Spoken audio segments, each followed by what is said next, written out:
기차는 분노에 휩싸인 규철과 실랑이를 벌이다 그의 심장을 멎게 만든 뒤 아무 일 없었다는 듯 회장실을 떠났습니다. 그의 손에 피는 묻지 않았지만 결과는 명확했죠. 그렇게 규철이 사라졌고 도유는 도희를 죽인 것이 자영이라고 생각해 복수를 위해 제인에게 다가옵니다. 오늘의 이야기 재밌게 시청해주세요. 콩콩. 제인이 친구와 불륜도 모자라서 H&K 컴퍼니 다운 계약서 그리고 모든 걸 도상무에게 다 뒤집어 씌웠어. 내가 언제까지 모를 줄 알았나? 규철이 기찬에게 확신에 찬 목소리로 말했어요. 기찬은 이를 악물며 분노 섞인 목소리로 맞섰습니다. 제가 회사를 위해 얼마나 애를 썼는데 한 푼 없이 그냥 나가라고요? 회장님, 그건 너무하신 거 아닙니까? 규철은 얼굴이 붉게 상기되며 이를 악물었습니다. 이 배신자 같은 놈 내가 널 사위로 들인 걸 죽도록 후회한다. 두 사람 사이에 번개처럼 긴장이 번졌고 규철은 갑자기 가슴을 부여잡으며 휘청이더니 고통스러운 숨을 내쉬며 의자에 쓰러져 버렸습니다. 기찬은 얼른 규철에게 다가가 이내 규철의 전화기를 집어들고 서둘러 회장실을 빠져나갔죠.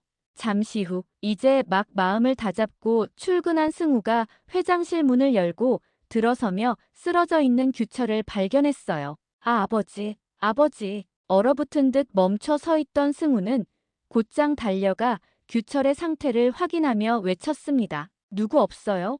회장님이 쓰러지셨어요. 비서와 직원들이 달려왔고 곧바로 규철은 병원으로 이송되었습니다. 하지만 병원에서 마주한 건 가혹한 진실이었습니다. 의사는 차가운 표정으로 고개를 저으며 말했습니다. 회장님은 급성 심장마비였습니다. 안타깝지만 이미 사망하셨습니다. 그 한마디에 제인의 다리는 풀려 바닥에 주저앉고 말았습니다. 아버지, 아버지 이렇게 갑자기 떠나시면 저랑 승우는 어떻게 해요?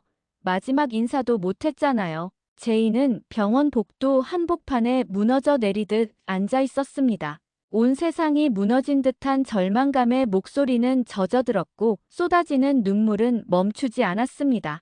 아버지, 왜 이렇게 갑자기 떠나셨어요? 저 아직 할 말이 많단 말이에요. 그 모습을 멀찍이서 바라보던 기찬은 아무 말도 하지 않은 채 제인의 옆에 서 있었습니다.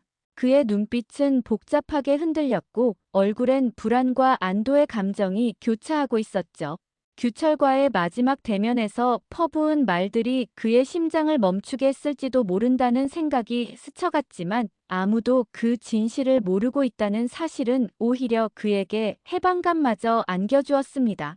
그는 천천히 고개를 숙이며 제인의 곁을 조용히 지나쳤고 이내 병실을 빠져나갔습니다. 겉으론 침착했지만 그의 내면은 이미 다른 계산으로 바쁘게 움직이고 있었죠. 규철이 사라졌고 이제 YL그룹은 곧 자신의 손에 들어올 거라는 확신에 차 있었습니다. 기차는 복도의 끝자락에서 잠시 멈춰서더니 터져나오는 웃음을 겨우 참았습니다. 자영은 감옥에 갇혀 있고 규철은 하루아침에 세상을 떠났으며 아무것도 모르는 승우와 감정에 휘둘리는 제인은 이제 그의 소나귀에 놓인 것과 다름없었기 때문이죠. 이 집안, 이 그룹은 이제부터 그의 뜻대로 움직일 것입니다. 기차는 속으로 쾌재를 부르며 중얼거렸어요.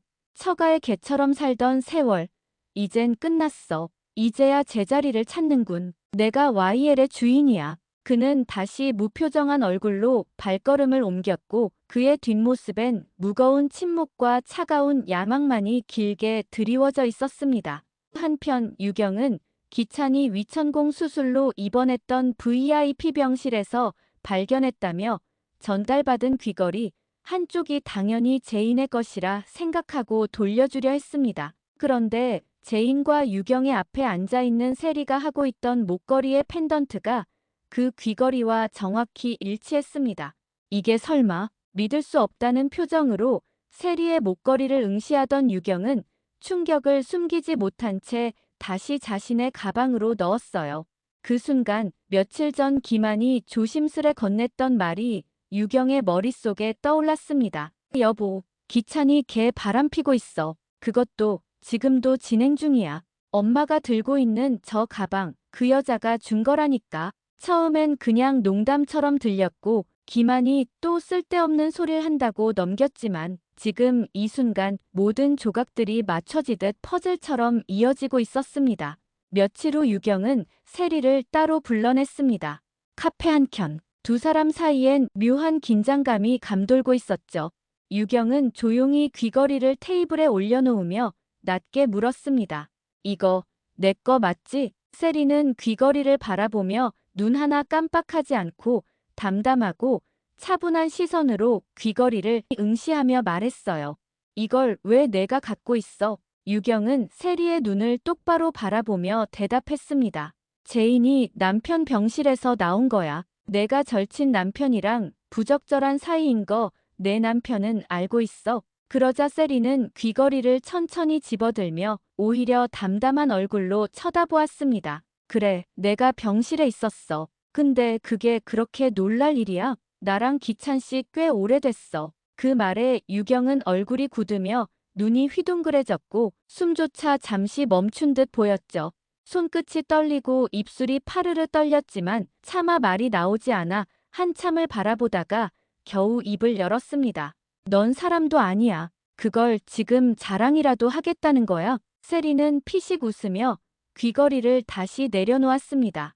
자랑은 아니고 그냥 이제 숨기지 않겠다는 거지. 너도 이제 눈치챘잖아. 어차피 감출 수 없는 일이라면 사실대로 말하는 게 나쁘지 않잖아. 그리고 말 나온 김에 하나 더 알려줄까? 유경은 굳은 눈빛으로 세리를 노려봤습니다. 세리는 천천히 몸을 기울이며 낮은 목소리로 덧붙였죠.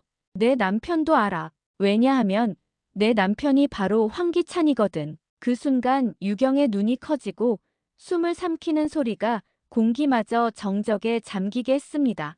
강규철의 장례식. 조문객들로 북적이는 한국병원 장례식장 한켠에서 제인은 상복을 입은 채 흐느끼고 있었습니다. 끝내 눈물을 참지 못한 그녀는 벽에 기대어 어깨를 들썩이며 울음을 토해냈죠. 그때 조용히 다가온 도윤은 지난번 제인에게 받은 손수건을 건네며 말했습니다. 괜찮으세요? 갑작스러운 가족의 죽음 앞에선 어떤 말도 위로가 되지 않는다는 거 저도 알아요. 제인은 놀라듯 도윤을 바라보며 그가 건네준 손수건을 꼭 쥐었습니다. 도윤은 그녀 곁에 말없이 앉아 함께 슬픔을 나누었고 두 사람 사이엔 조용한 위로와 묘한 공감이 흐르고 있었습니다. 멀리서 이 장면을 지켜보던 세리는 핸드폰을 꺼내 조용히 사진을 찍었습니다. 그리고 그 사진을 기찬에게 보여주며 말을 꺼냈습니다. 이 사람 기찬 씨도 아는 사이야? 사진 속 남자를 유심히 보던 기찬은 응, 지난번 은호 납치됐을 때 도와준 사람이야. 근데 왜? 여자는 여자가 보면 아는데 은호 납치됐을 때 도와준 사이라고 하기엔 너무 가까워 보여서. 사진 속 도윤과 제인이 서로를 바라보는 시선엔 확실히 말로 설명할 수 없는 무언가가 담겨 있었고 기찬은 그 사진을 바라보다가 미묘하게 떨리는 눈빛을 감추지 못했습니다. 도윤은 한때 한국병원에서 꽃미남 외과의로 불리며 잘나가던 의사였습니다. 그런데 그런 그가 갑자기 병원을 그만두고 YL그룹 사내 클리닉으로 이직한 진짜 목적은 따로 있었습니다. 바로 제인을 곁에서 감시하고 철저히 복수하기 위해서였죠. 가족을 잃고 무너진 시간 속에서 도윤은 오직 한 사람 도희를 죽인 걸로 오해한 자연과 그녀가 가장 아꼈던 딸 제인을 향한 분노를 품고 YL그룹으로 이직을 했던 거예요. 그 분노는 단순한 복수를 넘어 그들에게 똑같은 고통을 느끼게 하겠다는 냉정한 계획으로 변해 있었습니다. 하지만 그를 향해 다가오는 또 다른 인물 기찬은 그 남자의 정체를 의심하기 시작했죠. 세리가 보여준 사진이 머릿속에서 지워지지 않았습니다. 도윤과 제인의 눈빛, 그 거리, 그 분위기. 기찬은 몰래 도윤의 이력을 조사하기 시작했습니다. 병원 근무 기록, 퇴직 사유, 가족관계까지 하나하나 추적해 나갔죠. 그리고 결국 기찬은 충격적인 사실 하나를 발견하게 됩니다. 도윤은 얼마 전 뺑소니 사고로 사망한 김도희 대리의 오빠라는 사실까지 밝혀집니다. 기찬은 조용히 중얼거렸습니다. 제인의 곁에 그 남자, 김도윤, YL그룹 사내 의사로 우연히 나타난 게 아니었어. 그 시각 세리는 다시 한번 기찬에게 접근해 도윤에 대한 이야기를 흘렸습니다. 기찬 씨, 그 남자 정말 이상하지 않아? 제인이 힘들어할 때마다 꼭 옆에 나타나잖아. 그게 단순한 위로라고 생각해? 세리는 기찬의 곁에서 조용히 집요하게 의심을 불어넣고 있었던 겁니다. 그녀의 말은 계속해서 기찬의 마음을 흔들고 있었고 그는 점점 더 불안해져 갔습니다. 그의 눈빛엔 확신과 불안이 동시에 번졌고 입술을 꾹 다문 채 도윤의 뒤를 추적하기로 결심합니다. 오늘의 이야기가 재미있으셨다면 구독과 좋아요 눌러주세요. 영상 제작에 정말 큰 힘이 됩니다. 감사합니다. 콩콩